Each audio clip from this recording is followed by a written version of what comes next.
Hey everyone, welcome back to the Luminary, a Halo podcast. I'm Monica. And I'm Josie. And we have a very fun episode lined up for today, don't we? Oh, yes, we do. Today's episode comes to you by special request from our good buddy, Jeff Easterling, aka Grim Brother 1, to help celebrate the 117th edition of Canon Fodder. Yeah, he reached out to us, asked if we could make a little episode about the man himself, the Master Chief, and of course, yeah, love to. Definitely. Yeah. Can you believe 117 Canon Fodders? That's crazy. Awesome. Yeah. I'm sure Jeff thinks that's crazy too. Oh, absolutely. Especially, like, this number especially is very important to all of us. Yeah. 117, 117. Yeah, so to everybody's surprise, I'm sure, our topic is none other than our good friend that's been with us for the past 2 decades, Master Chief, Petty Officer John 117. The man, the myth, the legendary hero. So what we wanted to do for this episode was break down our favorite moments with this character in the past 2 decades, everything from the games to the books to the extended media, and just discuss kind of our favorite moments with Chief. Yeah, we've been through a lot with him. We have. That's an understatement. We have, and I feel like a lot of people who aren't as involved in the lore as probably people who read Canon Fodder are, think of Chief as, on the surface, the kind of standard archetype of video game protagonists. So, like, looking at him, and if you're not in the know, you would think, oh, he's just a blank slate player character. Yeah, right? the stoic, not at all. The faceless kind of, like you said, blank slate for the player to project themselves onto, basically. Yeah. And so, but he's... In reality, even from CE, there's a lot to him. Yeah, so why don't we start there? Why don't we start with the games, and we'll just chat about our favorite moments with Chief in the games. Easily one of the earliest moments I remember that stood out to me was at the end of the Pillar of Autumn, the very first mission in Halo Combat Evolved, when you're boarding the lifeboat, and that one Marine trips on his way in. Mm-hmm. John goes out of his way to pick him up, toss him into the lifeboat, and he takes another look down the corridor to see, is there anyone else I can help, or do I need to give some covering fire? Are we good to go? And then he gets in after he does that quick look. Mm-hmm. Yeah, and that's the first mission too. So you're already seeing him, kind of lead and take care of his squad. Yeah. No matter who it is. Mm-hmm. Yeah, CE has so many moments. They're really subtle, like a hand on a shoulder, or kind of an inflection in his voice. Mm-hmm. That you think you're like in the armor of this like just machine kind of person, but he shows a lot of moments of humanity in CE.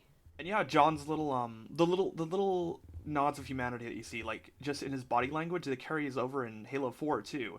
I know this is Monica's favorite part, but like whenever you activate a button and John gently pushes the button, he doesn't slam it, he doesn't hit it hard, he doesn't break anything. It's he knows when to use force and when not to use force, and that little detail, to me, it says a lot about him. That little detail is part of a QTE, which fills me with much rage.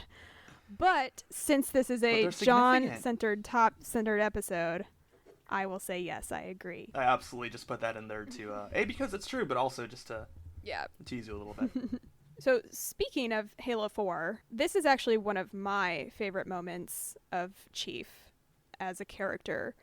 And yes, I could talk about the whole who is the machine kind of theme.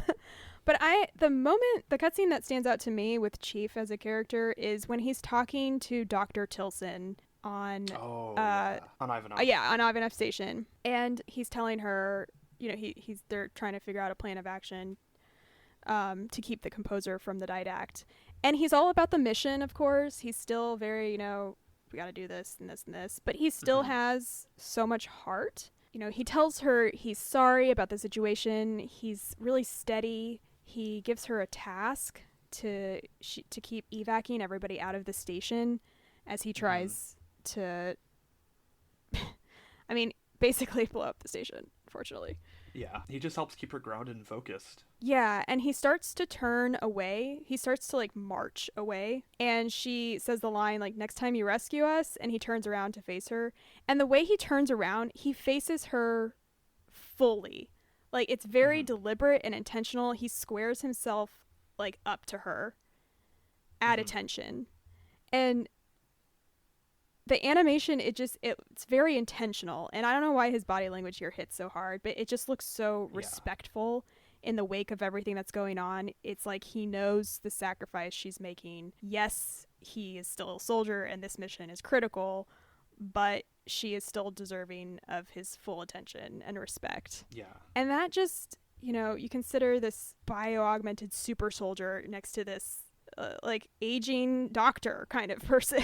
It's just like Yeah. the respect he shows to his soldiers, but also the rest of humanity is just, I don't know. This particular cutscene I felt showed more, or I think it's an undervalued moment of Chief as a character. Absolutely.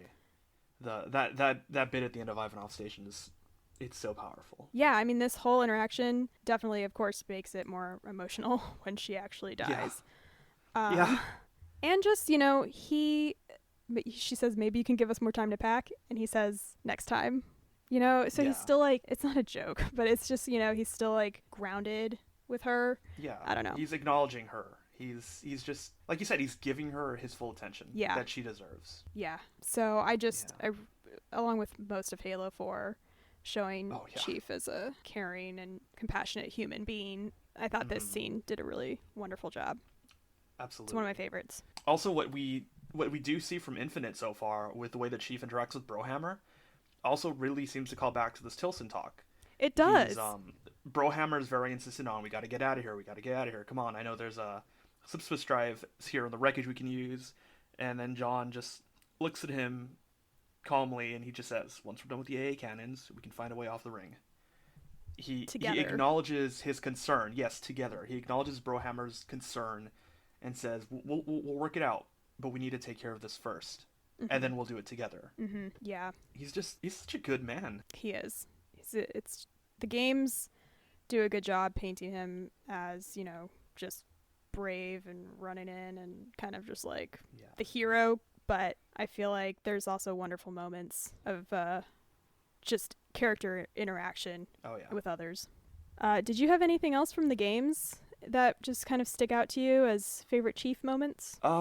There's the part at the end of Halo 2 when Chief is about to board the Anodyne Spirit. He turns Cortana, or he tells Cortana, once I'm done with truth, stopping him from firing the rings. Cortana cuts him off and says, don't make a girl promise if you know you can't keep it.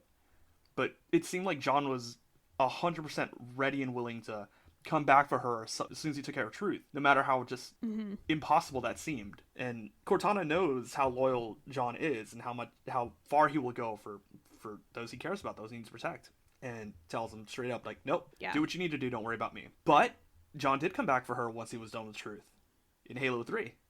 Yeah, he's a man of his word. Yeah. Yeah, there's a lot of, I feel like CE 4, 3, and then 2 is like kind of the order of good character depictions for Chief. He is a bit of an typical action hero in Halo 2. Yeah, but to be fair, 2 is also about Thel. It's his story, it's not John's. That's fair. Yeah, but that moment that you just described is definitely up there with solid character moments for Chief. Absolutely is. So we also wanted to bounce into the books and maybe a little bit more into the expanded fiction. Because there's other stuff to cover too. Yeah, because there's plenty to cover, but we'll just kind of hit on our favorites. Mm-hmm. There are a lot of grand, heroic John moments in the books, but there's a scene early on in Fall of Reach that stays at the top of my list, and it's the ring the bell scene. When he's first at boot camp, and I just love how bratty he is at the beginning of Fall of Reach, and just as a kid. Oh yeah. He was just kind of like a little bully, and I love how this scene is kind of a turning point for him. Mm-hmm. I thought it was really funny how Sam and Kelly introduce themselves. Sam's like, "I'm Sam," and Kelly's like, "I'm Kelly," and he just stares at them. He doesn't say anything back. He's just like, okay, y'all are going to slow me down. Goodbye. I'm here to win, and I'm going to win. Yeah, and so just the whole, when he's like, how can you lose if you win? He's just very confused why he hits the bell first. He rings the bell first. But his team doesn't. and they still come in last place and go without dinner that night. Yeah. And I think like they try again the next day, and Sam like shoves him. It's like so it just shows him from running headfirst into the quote mission. He takes a step back. He listens to his team. Kelly tells him, "I'm fast," and because he even says in the book, he's like, "The girl's gonna slow me down." Oh yeah, that's right. John. The girl is going to be your best friend, so write that down. Yeah. So yeah, that's why I love this scene. I love it for its character development in a very short time, in a very early formative time for him. And I like that it builds the foundation of Blue Team as well. So this scene is one of my favorite John moments in all of the books. Yeah. That's a good one. Yep. Another element of the expanded fiction that we both really enjoyed was Forward Unto Dawn at the very end of the series when the Master Chief shows up. Yes. I loved this. First of all, Forward Unto Dawn's I thought it was really well done. Absolutely one of the best pieces of media that we have so far. But Chief's introduction, it's so good. Yeah. The elite's about to kill all the cadets, gets a knife through his back, he drops, and who's standing there but none other than Jonathan 117. Yeah, it's really good. The lighting and everything. I didn't think I remember I thought we were not going to see him. I thought we were going to see like just a random Spartan 2. Yeah. But that was straight up Chief. And that scene with the stealthily was so tense. It was like even to this day, anytime I watch it, I get scared. Yeah. In that scene. Once John shows up, there's that immediate relief. Yeah. You see the 117 on his chest plate, and Yeah. The music swells up into just like triumph, and the kids are just like shell shocked, looking up at everything that they've been through, looking up at this new alien looking thing. And especially after Sully spent like the better part of the last few days scrubbing this redacted Oni footage of Spartans fighting insurrectionists, and then what they would later find out are the Covenant. Yep. And then these weird big robot guys that Oni has. One of them is here. Oh no. Yeah. One thing I really love about Forward Unto Dawn is even in that short time that we see him at the end of the series, I feel like we get a lot of emotion and character development, or not character development exactly, but kind of illustration. Yeah, illustrating his character a little bit more. He's the brave soldier we all know and love, but he's also young here. He is a year younger than Lasky here. That's what kind of blows my mind when I remember that. When you're watching him fight through all of the elites, they get in the Warthog, they're trying to get to the evac point, trying to get to trying to get through the forest, and the hunters come, and he's a year younger than Lasky here. It's crazy.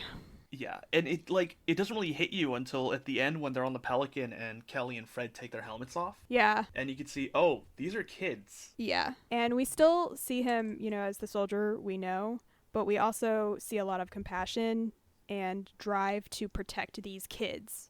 He's talking to Kelly in his HUD, like you can hear him like almost have a one-sided conversation, it sounds like. And he at some point kind of snaps his head and it like to the side, and he gets kind of irritated, and he's like, I'm not leaving without them. So it's kind of like, you're the last survivors on the planet, we're getting you out of here. Yeah. And as the viewer, you've seen him in games, you've seen him, like we just talked about in CE, getting everybody in, getting everyone, no man is left behind kind of thing. Yeah. Like to the viewer, you're like, that is the Chief I know.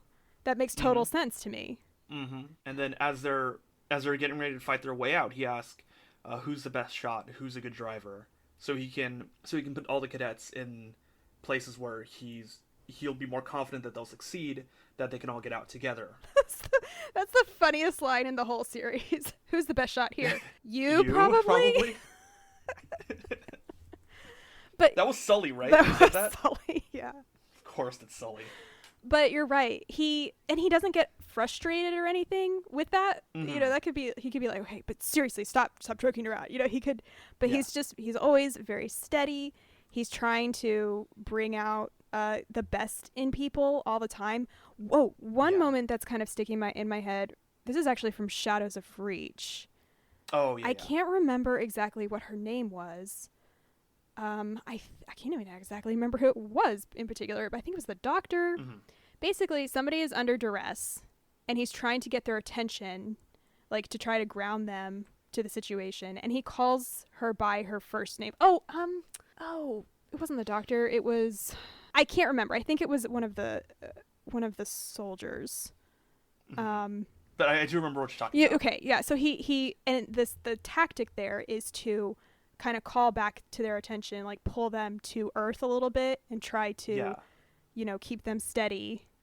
Yeah. Hey, we're here. I'm here with you. Talk to me. Yeah, and that's kind of what he's doing throughout Forward Unto Dawn. I felt like, even though he is a year younger than them, he's still, leading effortlessly. Keep them focused, not on the danger, but what they need to do to make it out of here. Yeah. So remind them, you're with me, I'm with you. What can we all do to get out of here? Yeah. And it's just always, if the mission mattered the most kind of thing, then he would have just said, all right, bye. I'm going to go to the evac point and Kelly's calling me now. I got to go. But he didn't. So it just, I really loved Forward Unto Dawn. I thought it's fell right in line with a lot of what we saw with Chief throughout these 20 years. Yeah. It's been a long time. Yeah. So I think from expanded fiction, that scene that's top of my list. Oh, yeah. So we talked a little bit about Chief as a character. We have. Why don't we talk a little bit about the man behind the voice, behind the character? Oh, I feel like we wouldn't do a Chief-centered episode justice if we didn't mention Steve Downes. We kind of have to. Mm-hmm. Yeah, I think even if you don't play Halo, but you're kind of familiar with games or whatever, even if you didn't see who was... I feel like you would just know the voice itself. It's absolutely iconic. It's very iconic. And what's even more, I really love Steve's story about when he realized that Halo was like a big thing. Because he was a radio DJ, I believe in Chicago. And I think he did some voice work before Halo, but this was kind of the first huge thing. And do you remember how he found out that there was Halo was a big deal? Yeah, he was at a friend's house for for the kids' party or something. Yeah, something like that. Yeah, and then his friend's kid was playing Halo. It's like, oh, I voiced a character in this game, and then there were just kids lined up. Yeah, he was like, I can't remember if it was a family member, kid. I can't remember, but he says... A family or a friend. Yeah, he says oh, I think I voiced a character in this game. And they're like, which character? He's like, I don't know, the main guy? I don't know. I think the one with my voice? Yeah, he talked about 15 minutes later, there was just a line of kids outside the door when they realized oh my gosh, Master Chief is... his voice actor is here. Master Chief is here. Yeah. I think he said that's when he realized it was going to be something special. Yeah. And Steve Downes is just overall a really great guy. Absolutely. I mean, he's just done these cameos where he donates proceeds to, I know he did some for COVID relief last year. Yeah. Yeah. And I think there was also a campaign for kids. For prosthetics. Yeah. Kids who need prosthetic limbs. Limitless. I think that's what it was called. I think so. So just overall, just a really great guy. It's really refreshing to love a character for so long and also be able to love the celebrity behind the voice. It's a really refreshing feeling, not gonna lie. Pretty nice to love a celebrity. I did enjoy when he told us the cowboy boot story at Outpost. How he wears a specific pair of cowboy boots when he voices Chief because he wore them the first time he voiced Chief. That's right. Yeah, in a panel he talked about how he wears the cowboy boots when he voices Chief. That was really funny. Yeah. He's such... So let's talk about Outpost real quick. Yeah. And reminisce a little bit. Really excited to talk about this one. Yeah. Was it on the last day or the second to last day? It was on one of those. Yeah. It wasn't on the first day, that's for sure. Correct. But near the end of the Outpost, we went to we were in the Anaheim one. We went to we stopped by the Starbucks that was in the hotel by the convention center to grab a drink before we go in for the convention, and then Jen Taylor and Steve Downes walk in, get in line after us, and they were before us. They were before us? Yeah, remember? Oh, yeah, There was they a were really waiting long before line, us. That's right. and we could. That's right. Yeah, we could see like a bunch of people kind of not harassing them, but kind of not letting them be. Yeah. And we were like wanting to talk to them. Yeah, we were like huddling in the line, like watching, like, oh my god, there they are! That's so exciting. Yeah. And then they started to walk outside. They started to walk out the door. And remember, we waved to them and we were like, bye, Steve. Bye, Jen. Have a good day. Yeah. We were just like, bye. Have a good time at the convention. It's good seeing you. Yeah. And Steve Downs beelined to us. Like, Yeah. he didn't even say, like, okay, yeah, bye. Thanks, guys. He came right over and was like, how are you guys doing? Oh, I remember my heart was like, what just happened? It feels like a bit of a dream, honestly. Wait, is this happening? And he remembered me. Because I Yeah. had gotten my book signed the day before. That's how we knew it was like one of the second or third day. I got my book signed by him the day before. And I had gone to the Houston outpost just a couple weeks before and got all my stuff taken care of. But the book I was having him sign at Anaheim was for my brother. And so I had asked him. Oh, that's right. Yeah, I had asked him, like, can you make it out to Tanner? He's my brother. And I remember him saying, wow, you're really going for Sister of the Year award, aren't you? And I was like, yeah. I mean, yeah. I flew to California to get a book signed for my brother, so yeah. And when he came over to us at Starbucks, he was like, oh, yeah, you're Sister of the Year, right? And I was like, okay, my life is made. That was amazing. That's it.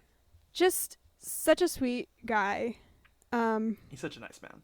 And a wonderful, like iconic voice. Quite irreplaceable, I think. So I'm just, and he loves the community. He's engaged. He's friendly with fans. Oh yeah. I think I love Steve Downs. He's wonderful. In his the videos of his cameos that he does, it just seeing the little Master Chief on his shelf behind him. Yeah.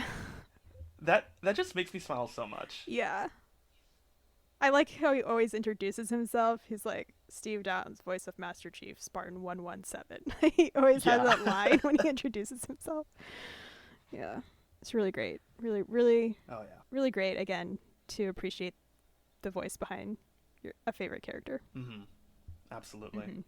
I feel like there's about a bazillion other things we could talk about. Yeah, but Jeff specifically asked us to make a from short the interest so, of time. Yeah. I think maybe we'll... You'll have the rest of the Canon Fodder to get back to. Yeah, exactly. I think that wraps things up for us. Oh, yeah. Mm-hmm. We might go into detail about Chief later down the line. There's definitely a lot of things we can still talk about. I think so, too. I can see us doing a hour-long episode on Chief. I can see that happening. Yeah. We could just talk about Fall of Reach. We could. Yeah, for now, I think we'll keep it short and sweet with our favorite moments in the games and the books. Our little highlights. Yeah, highlights, exactly. So hopefully, as you listened, you remembered some of your favorite moments over the past 20 years with this character. Now's the time to share it for Canon Fodder 117. Yeah, I think this was a really nice celebration for Chief, and we were happy to do this episode for Canon Fodder. Overjoyed. Overjoyed. Yeah, thanks, Jeff, for giving us the opportunity to just chat about the Master Chief for a bit. Yeah. Twist our arm. Yeah. Oh, we got to do what? Oh, talk about Chief. You don't need to ask us. We're going to do it anyway. But we appreciate it all the same. Yeah, we do. So thanks, everyone, for listening. And hopefully once Infinite comes out, there will be a lot more Master Chief moments for us to talk about.